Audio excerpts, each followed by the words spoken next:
Semana más complicada al frente del gobierno, en la que tuvo que hablar. Hoy Pedro Sánchez ha querido sacar pecho para celebrar sus primeros 100 días como presidente.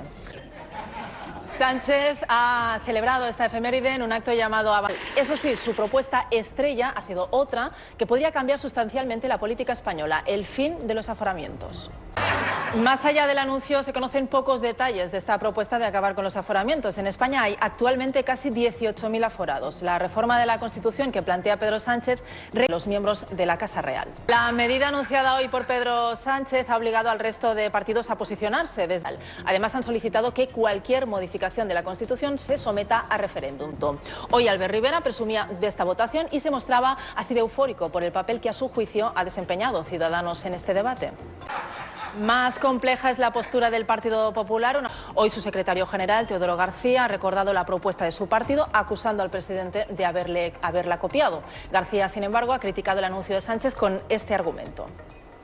Como decíamos, anoche el presidente del gobierno concedía una entrevista al Objetivo al año.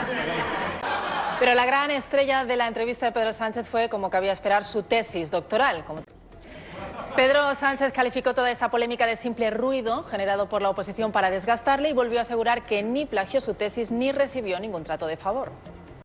Eso sí, aunque el pasado viernes Pedro Sánchez, a través de un burofax, amenazó a varios medios con que se reservaba cuántas acciones pudieran corresponder, incluidas las de carácter penal, anoche en El Objetivo rebajaba visiblemente el tono, anunciaba que no se querellaría y se limitaría a demandar a esos medios de comunicación.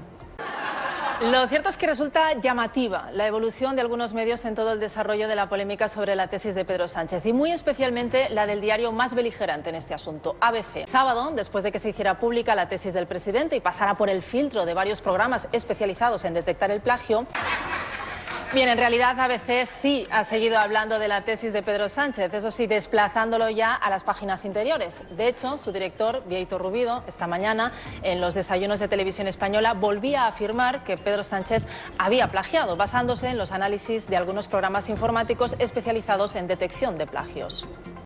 Lo cierto es que, efectivamente, alguno de esos programas de detección de plagios ofreció una similitud de un 13% entre la tesis de Pedro Sánchez y otras publicaciones anteriores, lo que no significa que el presidente plagiara un 13% de su tesis, sino que los programas detectaron un 13% de coincidencias entre los diversos textos, un porcentaje que ninguna institución académica considera como plagio, cuyo límite suele estar por encima del 25%. Ese dato del 13% de coincidencias entre la tesis de Pedro Sánchez y otras publicaciones anteriores también está siendo usado como argumento por algunos rivales políticos de Sánchez para seguir hablando de plagio. Un ejemplo, estas sorprendentes declaraciones del portavoz de Ciudadanos en la Asamblea de Madrid, Ignacio Aguado. Por su parte, el líder de Ciudadanos, Albert Rivera, a pesar de los datos conocidos en los últimos días, no parece dispuesto a pasar páginas sobre este tema y lo llegaba a comparar con el caso de Cristina Cifuentes, llegando incluso a pedir la comparecencia en el Congreso de Pedro Sánchez. Lo que parece evidente es que el currículum de los políticos se ha convertido en arma arrojadiza en los últimos meses. El caso más evidente es el de los másters de la Universidad Rey Juan Carlos, que, aunque ese arma arrojadiza también puede convertirse en un boomerang. Por ejemplo, en el caso de Albert Rivera. Lo cierto es que Rivera pasó de ser doctorado a ser simplemente doctorando en la web de Ciudadanos, es decir, que cursaba estudios para sacar el título de doctor, algo que el gobierno no contempla revocar ningún antes de distintos ministerios, y que en una reunión el próximo miércoles tratará la venta a Arabia Saudí de 400 bombas de precisión láser. La gran polémica generada en torno a la venta de armas a Arabia Saudí ha sido interpretada por muchos como unidos, y anoche el presidente Pedro Sánchez explicaba en El Objetivo cuáles habían sido los motivos que le habían llevado a corregir a su ministra de Defensa. Bien, ayer Pedro Sánchez era preguntado por las consecuencias que asumiría el gobierno si estas armas fueran usadas finalmente contra la población civil. Los intentos que el gobierno está haciendo estos últimos días por justificar la venta de armas a Arabia Saudí son difíciles de entender. La semana pasada, el ministro de Exteriores, Josep Borrell, minimizaba hasta el extremo los efectos de estas bombas. Y poco después, la portavoz del gobierno, Isabel Celaá, era más gráfica, argumentando la precisión de estas armas. Los argumentos esgrimidos desde el gobierno no convencen a las organizaciones defensoras de los derechos humanos. Amnistía Internacional del dictador Francisco Franco estarán fuera del Valle de los Caídos antes de que acabe el 2018. Así lo aseguró anoche el presidente del gobierno durante su entrevista con Ana Pastor. Además, durante la entrevista, Pedro Sánchez tuvo que explicar las razones que le han llevado a cambiar de opinión sobre el futuro del Valle de los Caídos tras la exhumación de Franco. Recordemos que el pasado mes de junio su objetivo era convertirlo en un memorial. Sin embargo, 2 meses después, ese memorial se convirtió en un cementerio civil. Pues bien, ayer en El Objetivo, Pedro Sánchez explicó cuáles son las 3 metas principales que se plantea ahora su gobierno sobre el futuro a corto plazo del Valle de los Caídos. Lo cierto es que la exhumación de Franco está muy presente en todas las esferas políticas, incluso a nivel autonómico. El último ejemplo lo pudimos ver el pasado viernes en la Asamblea de Madrid, en boca del presidente de la comunidad, Ángel Garrido. Sobre la retirada de los restos de Franco también se ha pronunciado el prior,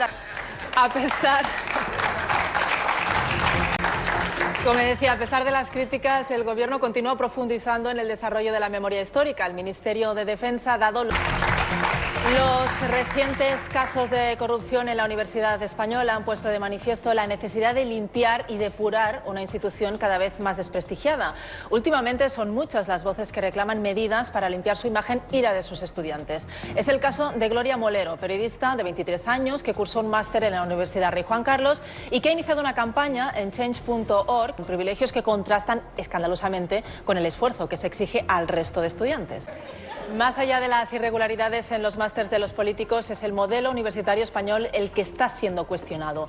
Tenemos, precisamente pensando en cómo se puede mejorar el prestigio y la calidad de las universidades españolas, el ministro de Ciencia, Guillermo Fesser, bienvenido. Muy bien, bueno, vamos a aprovechar para hablar contigo de universidades. La Universidad de Harvard ocupa el primer puesto en el ranking de las mejores universidades del mundo desde hace 16 años. Y entre Estados Unidos y Reino Unido se reparten los primeros 20 puestos. ¿Qué diferencias encuentras entre...? Las aulas magnas no son...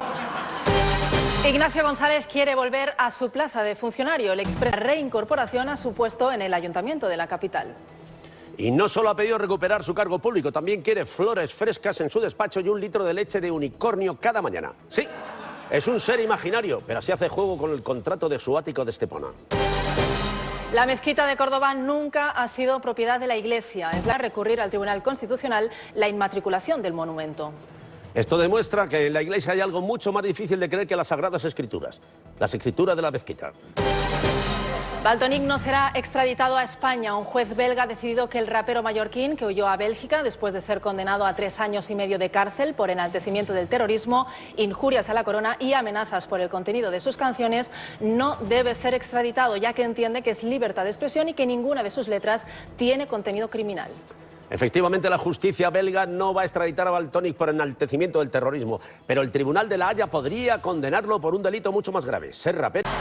El Vaticano toma medidas contra un sacerdote pederasta español. El cura José Manuel Ramos Gordón, de la diócesis, donde deberá residir durante los próximos 10 años. Después podrá vivir en la casa sacerdotal y celebrar la Eucaristía con autorización expresa. Dios mío, 10 años en un monasterio es un castigo durísimo para un pederasta, confeso. Y además le han advertido que si vuelve a reincidir le impondrán otro castigo mucho peor. Le quitarán la contraseña de Netflix. Nueva puerta giratoria. El exministro de Industria, Energía y Turismo, José Manuel Soria, forma ya... Sin duda un fichaje muy acertado, porque Soria es un hombre diésel. Es capaz de llegar muy lejos contaminando todo a su paso. Hasta aquí Chan Chan News, una sección en la que vosotros os reís y de paso os informáis. Y en la que yo presento y de paso me veo Juego de Tronos.